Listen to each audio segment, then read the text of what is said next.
Dubai, a city of dreams, gold, and unimaginable wealth.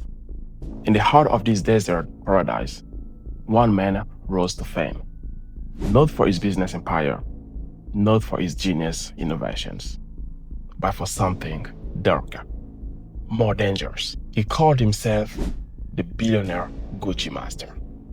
To millions, he was the ultimate symbol of wealth and success, and of course, ambition. But behind the champagne bottles, the designer clothes, and the private jets, there was a web of lies, deceit, and international crime. This is the story of Ramon Abbas. The world knows him as Hushpuppi, and today we are uncovering how he scammed the rich, the poor, governments, and even entire businesses until the FBI came knocking. Ramon Abbas was born in 1982 in Lagos, Nigeria. His father was a taxi driver, his mother a bread seller. For many children growing up in Lagos, the dream was to escape poverty, to find a way out. Young Ramon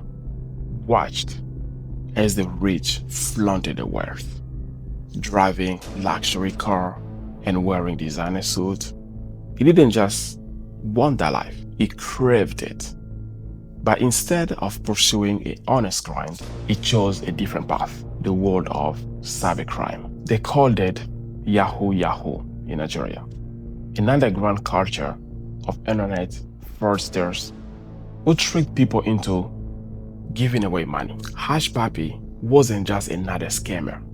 He had a vision. He wanted to become the face of wealth, a god among fraudsters. Hushpuppi's obsession with wealth became his brand. Gucci shoes, Versace robes, Louis Vuitton bags.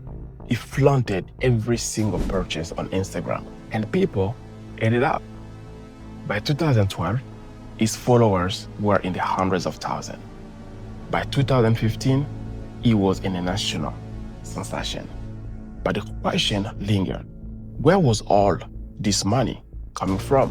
Behind the curtains, Hushpuppi was building one of the most elaborate cyber fraud empire in history. His scams weren't small anymore.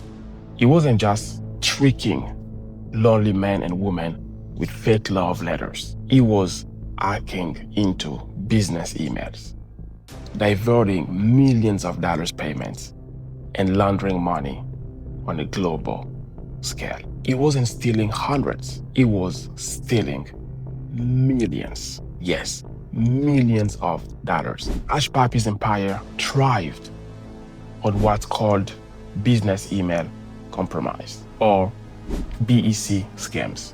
Here's how it worked. Step 1, hack into a company's email system. Step 2, wait patiently.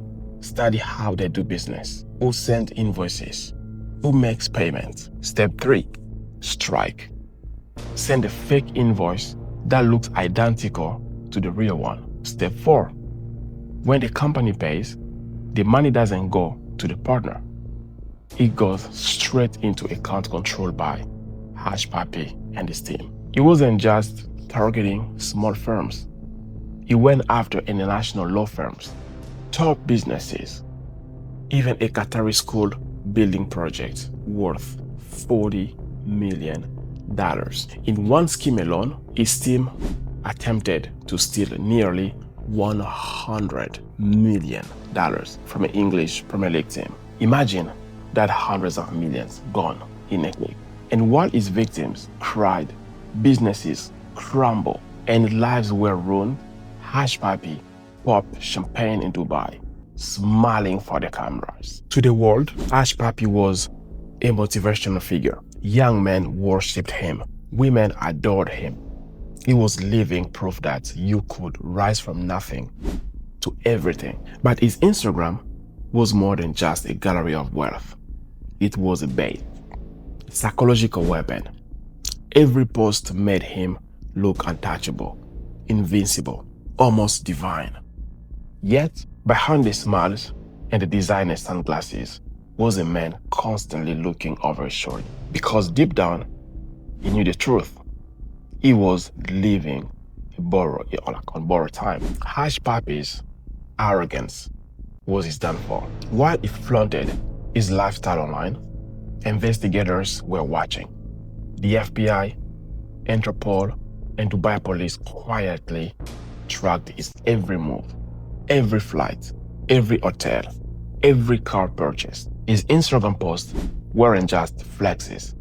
They were evidence. Geotags, timestamps, caption, all leading straight to his door. In June 2020, Dubai police launched Operation Fox on 2. At 2 a.m., a team of 12 officers raided his luxury apartment in Dubai. Inside, they found 13 luxury cars worth over $6 million, $40 million in cash, stuffed in bags, 47 smartphones, and the details of nearly 2 million victims. The so-called Gucci Master was caught. After his arrest, Hushpuppi was extradited to the United States.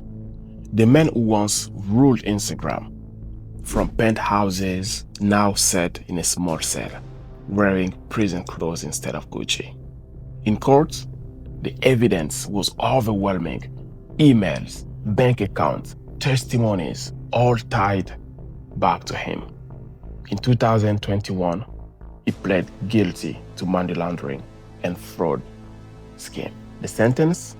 11 years in federal prison. His empire collapsed overnight. Followers turned on him. His name, once a symbol of wealth, became a warning, a cautionary tale of how greed and arrogance lead only one way, down. Hushpuppi's story is not just about one man. It's about a culture of greed, how the internet can make anyone look like a king, even if the kingdom is built on lies. For every luxury car, there was a victim who lost the savings. For every champagne toast, there was a family business on the verge of collapse. And so, the legend of Billionaire Gucci Master is over. But his story remains a reminder that not everything you see on social media is real. Because sometimes the brightest light casts the darkest shadow.